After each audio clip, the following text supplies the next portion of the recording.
Pada saat ini saya akan menjelaskan ciri laki-laki dan perempuan pada umumnya dan ciri-ciri kodrati laki-laki dan perempuan.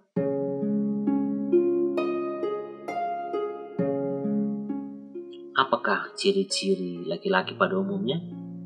Pada umumnya, laki-laki itu berambut pendek, kemudian tubuhnya kuat dan kekar, itu laki-laki.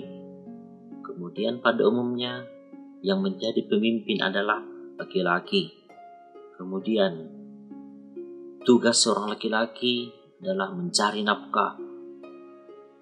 Dia yang bekerja, membanting tulang untuk menafkahi keluarganya yang ada di rumah. Itu ciri umum pada laki-laki, mungkin masih banyak lagi. Kemudian yang kedua, ciri umum pada perempuan. Pada umumnya perempuan rambutnya panjang. Yang kedua, perempuan itu lemah lembut.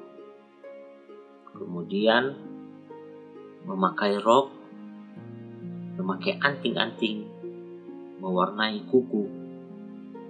Perempuan juga pada umumnya memasak di dapur dan mengasuh anak di rumah. Itu adalah tugas perempuan pada umumnya. Tetapi tahukah kita bahwa ciri-ciri yang saya jelaskan itu merupakan ciri-ciri yang ternyata bisa dipertukarkan antara laki-laki dan perempuan.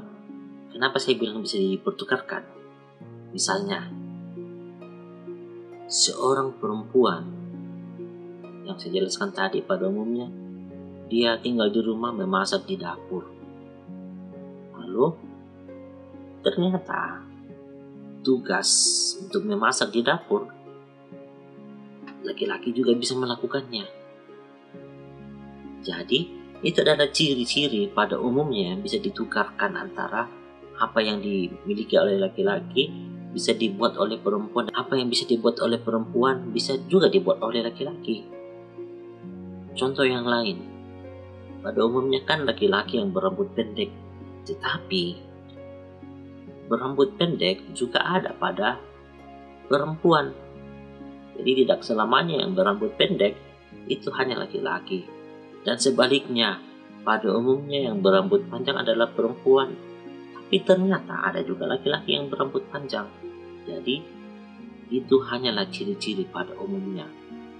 Pada saat ini saya akan menjelaskan ada ciri-ciri antara laki-laki dan perempuan yang sama sekali tidak bisa dipertukarkan. Apa yang dimiliki oleh laki-laki tidak bisa dimiliki oleh perempuan. Jadi, dari sekian banyak perbedaan antara laki-laki dan perempuan itu, ternyata ada beberapa perbedaan yang menjadi ciri khasnya laki-laki dan menjadi ciri khasnya perempuan yang begitu melekat dan sama sekali tidak bisa digantikan oleh laki-laki atau tidak bisa digantikan oleh perempuan. Dengan kata lain, ciri-ciri itu hanya ada pada perempuan dan tidak ada pada laki-laki, atau sebaliknya, ciri-ciri itu hanya ada pada laki-laki dan tidak ada pada perempuan. Dan itu menjadi sebuah ciri khasnya perempuan atau menjadi ciri khasnya laki-laki. Ciri khas itulah yang disebut sebagai ciri kodrati. Ciri kodrati berasal dari kata kodrat. Kau akan mendapatkan kodratmu sebagai perempuan. Kalau kau terlahir sebagai laki-laki, kau akan mendapatkan kodratmu sebagai laki-laki. Sebagai contoh, saya akan menjelaskan ciri-ciri kodrati yang ada pada perempuan tetapi tidak ada pada laki-laki. Apa itu? Yang pertama, mengandung manusia. Apakah ada laki-laki yang mengandung manusia? Tidak ada laki-laki yang mengandung manusia. Itu adalah ciri kodrati seorang perempuan, bukan ciri kodrati seorang laki-laki. Yang kedua, melahirkan manusia. Hanya perempuan yang bisa melahirkan manusia. Hanya perempuan yang bisa melahirkan manusia. Laki-laki tidak bisa melahirkan manusia. Jadi, melahirkan manusia adalah ciri kodrati seorang perempuan. Kemudian menyusui bayi. Tidak mungkin laki-laki menyusui bayi. Yang menyusui bayi adalah seorang perempuan. Jadi mengandung, melahirkan, menyusui bayi, dan mungkin masih ada lagi yang lain yang menjadi ciri khas seorang perempuan yang disebut sebagai ciri kodratinya perempuan. Itu adalah perempuan. Bagaimana dengan laki-laki? Apakah ciri-ciri kodrati seorang laki-laki yang tidak dimiliki oleh perempuan? Yang pertama, laki-laki memiliki jakun yang tidak ada pada perempuan. Ya, jakun yang menonjol di leher tidak ada pada perempuan. Itulah yang menyebabkan suara laki-laki itu melebar dan agak rendah daripada suara perempuan yang biasa disebut sebagai suara bass atau suara tenor, bariton. Kemudian jenis kelamin laki-laki dengan fungsinya tidak ada pada perempuan.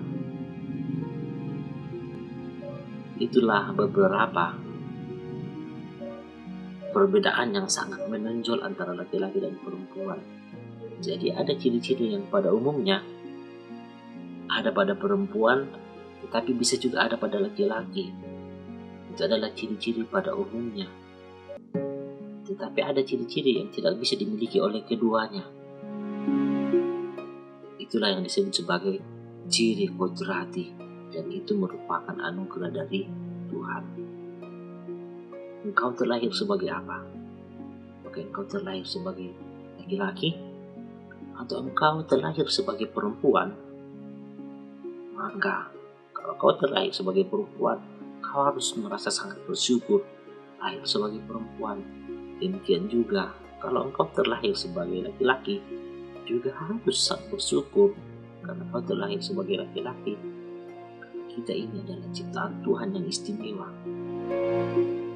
Memang laki-laki dan perempuan itu berbeda. Setelah melihat ciri kodratinya, laki-laki dan perempuan itu berbeda. Tapi laki-laki dan perempuan harus saling menghormati. Kenapa harus saling menghormati?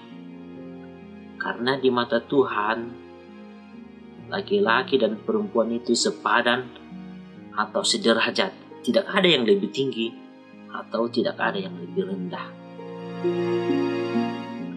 Lalu menjadi pertanyaan, mengapa Tuhan menciptakan laki-laki dan perempuan itu berbeda? Tuhan menciptakan laki-laki dan perempuan secara berbeda agar saling melengkapi. Tuhan menciptakan laki-laki dan perempuan secara berbeda agar saling melengkapi.